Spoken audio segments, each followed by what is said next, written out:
There are some murder cases that feel brutal, and then there are cases that feel wrong.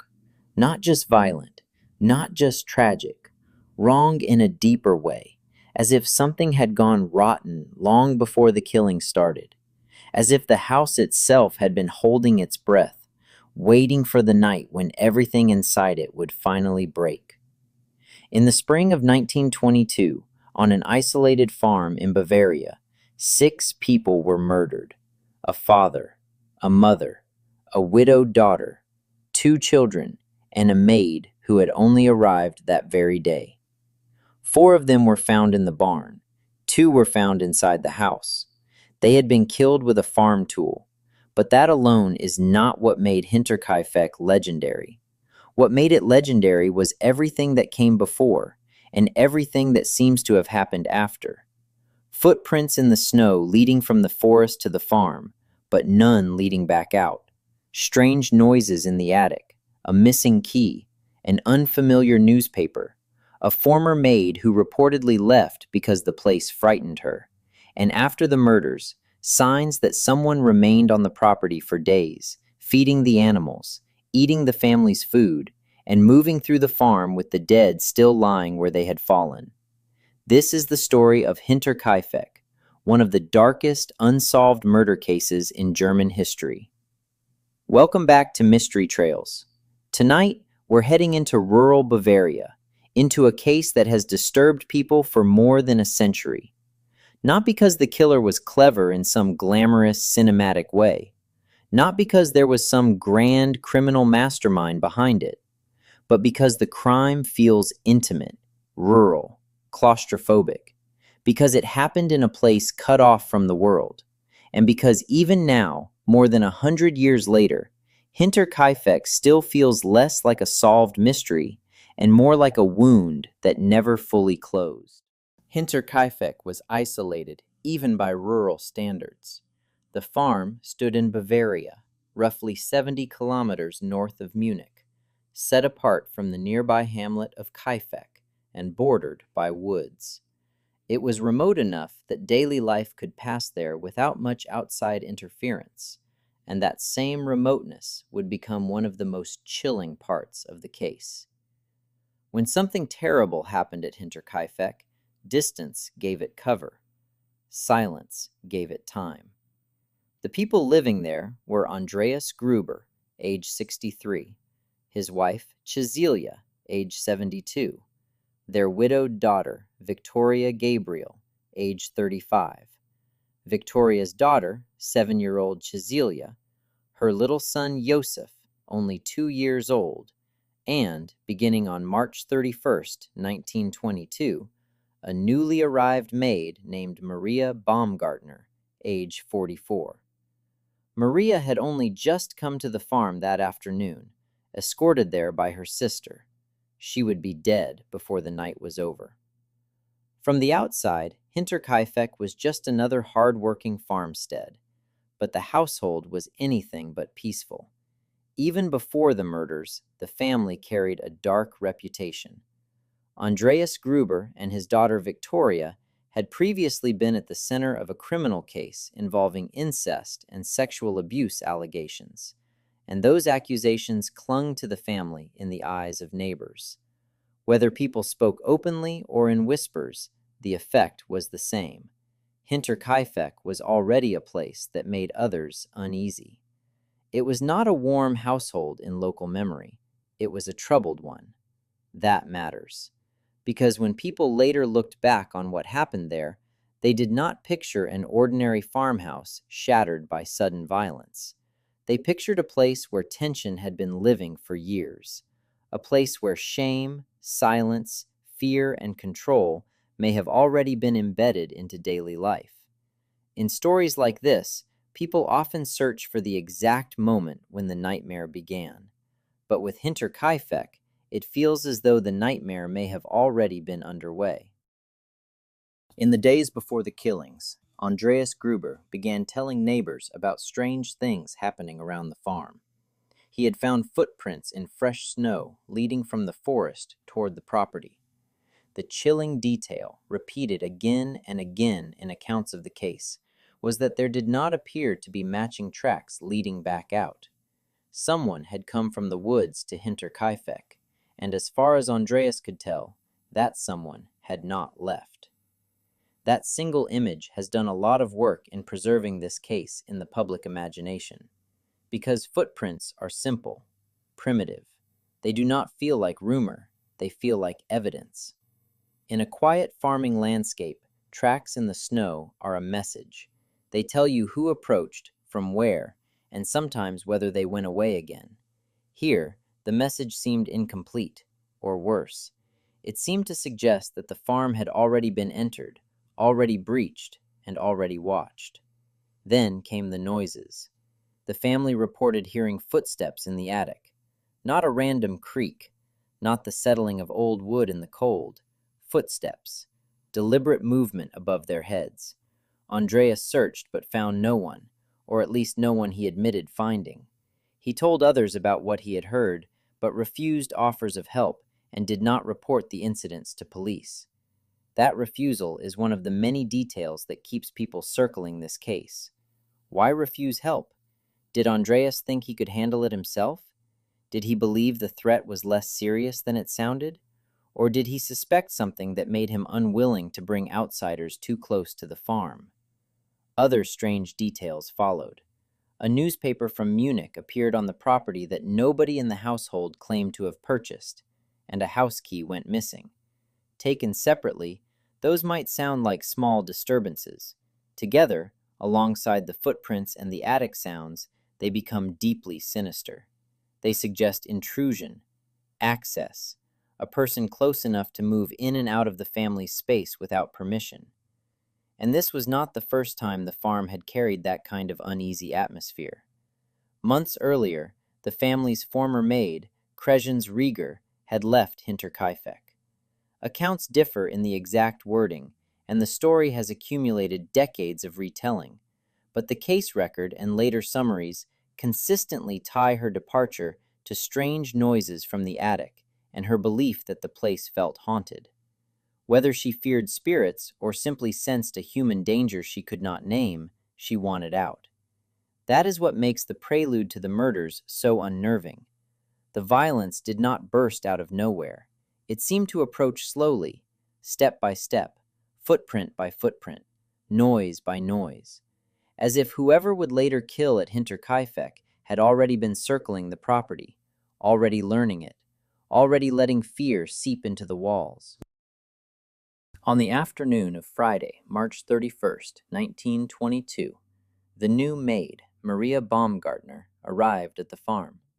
Her sister escorted her there and then left after a short stay. Maria was likely the last known outsider to see the household alive. By all indications, she had just begun what she thought would be ordinary work.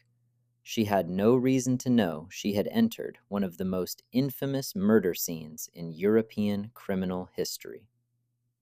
Sometime that evening, likely between around 7 and 10 p.m., the killings began. What investigators believe happened is horrifying, partly because of how simple it was. One by one, or in close sequence, 4 members of the family ended up in the barn: Andreas, Cecilia, Victoria, and little Cecilia. Authorities concluded that they were likely lured there one after another and then killed with a mattock, a heavy farm tool. The exact method of luring them has never been proven.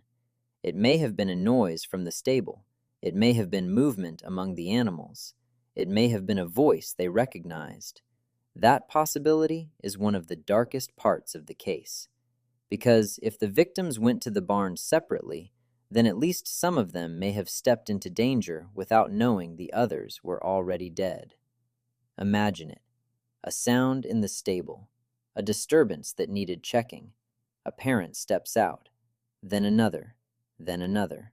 A child follows, and inside that barn, in the straw and dark timber and animal smell, the killer waits with a tool meant for labor and turns it into an instrument of slaughter. There is nothing theatrical about a mattock. It is blunt, close, physical. It means the killer had to stand near them, had to swing with force, had to keep going. By the time the attack in the barn was over, 4 people were down. But the killing did not end there. The murderer then moved into the living quarters of the house and killed 2 more victims, little Joseph, who was sleeping in his bassinet or cot, and Maria Baumgartner in her room. The same weapon was used. Maria had been on the farm for only 1 day. Joseph was only 2 years old. There is something especially cold in the order of that violence. It suggests control, not frenzy, not panic. Whoever did this was able to move from barn to house and continue methodically. And among all the facts in this case, one autopsy detail has remained especially haunting. Investigators concluded that 7-year-old Cecilia may not have died immediately after the attack. Evidence suggested she lay alive in the straw for hours, tearing out tufts of her own hair in agony. That one finding has lingered for generations because it strips away distance and reminds us that behind every retelling is a child who suffered in the dark before finally dying. By the end of that night, 6 people were dead. 3 generations were gone. A farm had become a tomb, and somehow no one came in time. If the story ended there, Hinterkaifeck would already be infamous.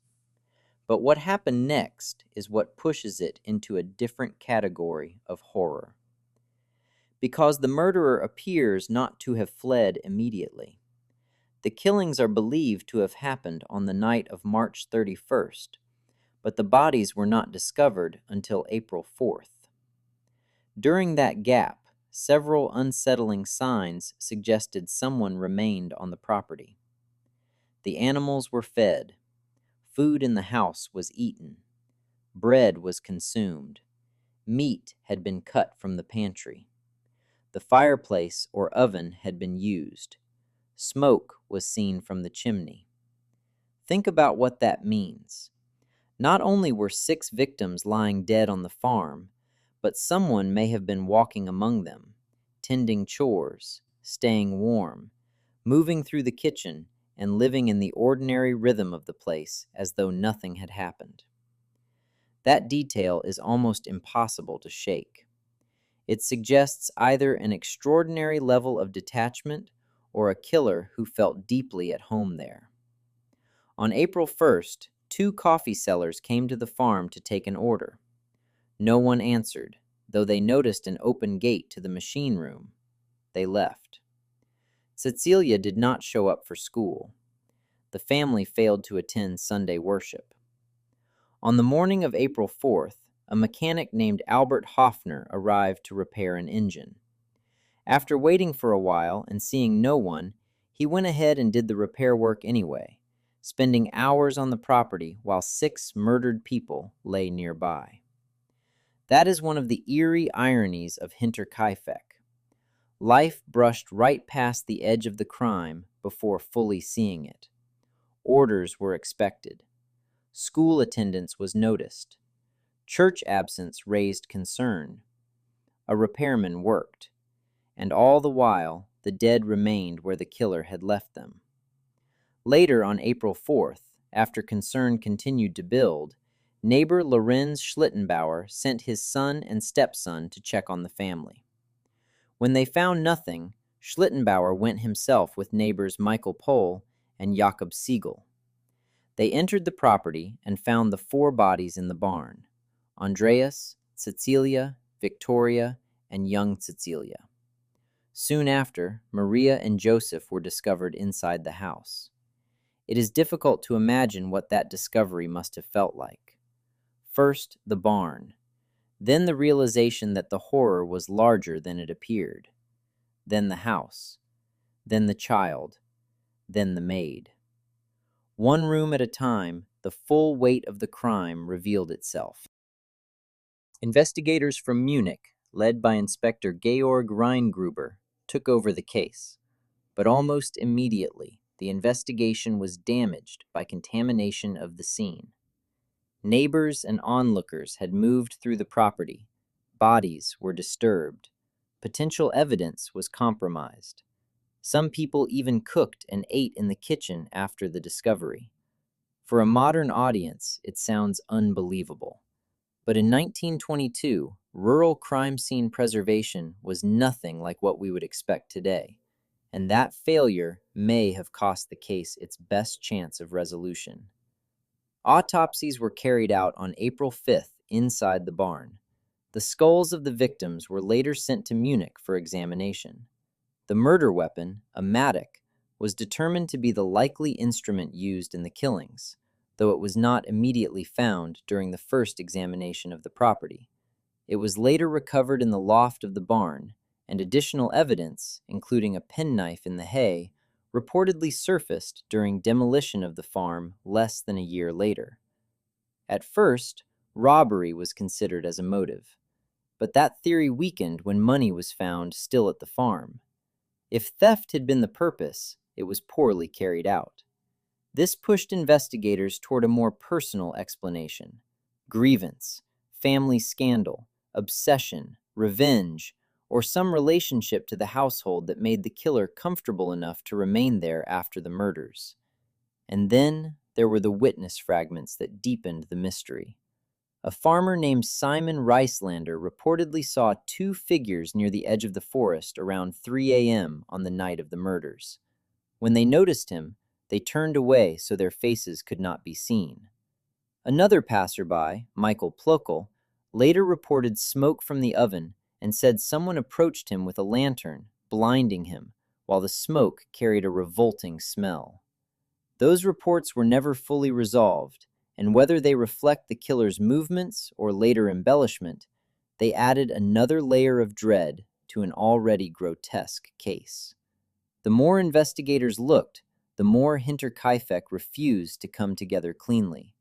There were clues, there were rumors, there were suspects, but there was no single answer strong enough to close the wound. Over the years, many names were attached to the case.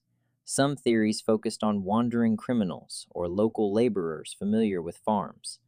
Others looked at men who knew the layout of Hinterkaifeck, had worked there before, or had spoken darkly about the Gruber family. Several people were questioned repeatedly across the years, and the case remained open long enough that even later investigators revisited old suspicions. One of the most discussed suspects was Lorenz Schlittenbauer. He had been involved romantically with Victoria after the death of his first wife. He had also been connected to questions around little Joseph's paternity. Suspicion centered on him partly because of his behavior when the bodies were found. According to the case summary, when Schlittenbauer and the others arrived, they first entered through the barn area, but after the discovery of the bodies there, he reportedly unlocked the front door to the house without difficulty and went inside alone, despite the fact that the murderer could still have been present. A key had also gone missing from the farm days earlier. That does not prove guilt, but it is the kind of behavior that keeps suspicion alive. Why enter alone? Why seem to know how to get in? Why disturb the scene? Schlittenbauer later remained under suspicion for years, and some comments attributed to him were seen as too knowledgeable, too specific, almost as though he knew more than a normal neighbor should. Yet suspicion is not evidence, and despite repeated focus on him, nothing ever rose to the level that would close the case. He even won slander suits against people who openly called him the murderer. Other theories reached in different directions.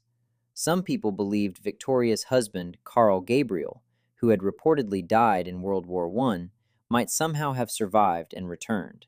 That theory never held firmly. Others pointed to men with criminal histories, men who had worked on the farm, or men who allegedly spoke about the Grubers with hostility. The former maid, Crescens Rieger, suspected specific local men and claimed some of them knew the dog, knew the premises, or knew where money might be hidden. But none of those theories produced a definitive solution. And that may be the cruelest feature of Hinterkaifeck. There is no final reveal, no courtroom ending, no confession that neatly explains the footprints, the attic noises, the missing key, the slaughter in the barn, and the strange sense that the farm remained inhabited after death had already arrived. The case was officially closed in 1955, though later questioning and renewed interest continued for decades. Even in the 1980s, the mystery had not fully let go of investigators. There are many unsolved murders in history, but not all of them stay alive in the mind the way Hinterkaifeck does. This one does because it feels layered. Not just a killing, but a buildup. Not just violence, but surveillance. Not just a family tragedy, but an atmosphere of moral decay, secrecy, and warning signs that were seen too late or not taken seriously enough. It also endures because of its setting: an isolated farm, a forest nearby, a house with noises overhead, a barn used as a killing ground, and after it all, signs that someone stayed behind, comfortable enough to eat and keep warm while the dead lay a few rooms away. That detail transforms the crime from merely savage to almost unthinkable, because it suggests the killer was not simply trying to escape. It suggests he had time, patience, maybe even a sense of ownership. And that is why people still return to Hinterkaifeck, not because it offers satisfying answers, but because it doesn't. The case leaves behind a feeling, more than a solution, a feeling that the farm was entered before the murders, a feeling that whoever came there knew more than outsiders realized, a feeling that fear walked those rooms before the killing started, and a feeling that when the first blow finally fell, the true horror had already been approaching for days. Hinterkaifeck was demolished less than a year after the murders, and a small memorial was later placed near where the farm once stood.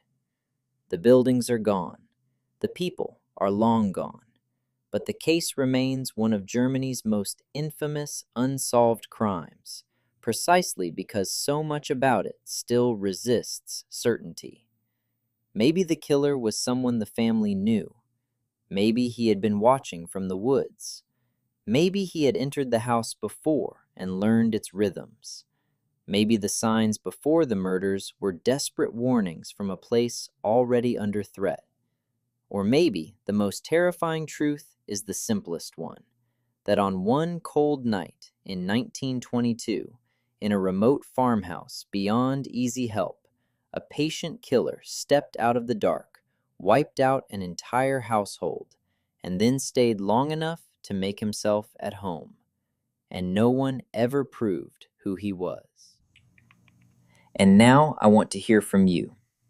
What do you think really happened at Hinterkaifeck? Do you believe the killer was someone the family knew? Someone familiar enough to move through that farm without raising alarm? Or do you think this was a stranger, hiding in the attic, watching from the woods, waiting for the right moment to strike? And what about the most chilling part of all? The signs that someone may have stayed on that property for days after the murders. Was that confidence? Was it desperation? Or was it proof that the killer felt completely at home there? Let me know your theory down in the comments. I read every one of them, and with a case like this, sometimes the most unsettling ideas come from the people watching. If you enjoy dark, unsolved mysteries, forgotten crimes, and stories that still leave investigators with more questions than answers, make sure to subscribe to Mystery Trails. Because out there, buried in old case files, abandoned places, and half-remembered reports, there are still stories waiting to be uncovered. And on this channel, we go looking for them. Until next time, stay curious and stay out of the dark.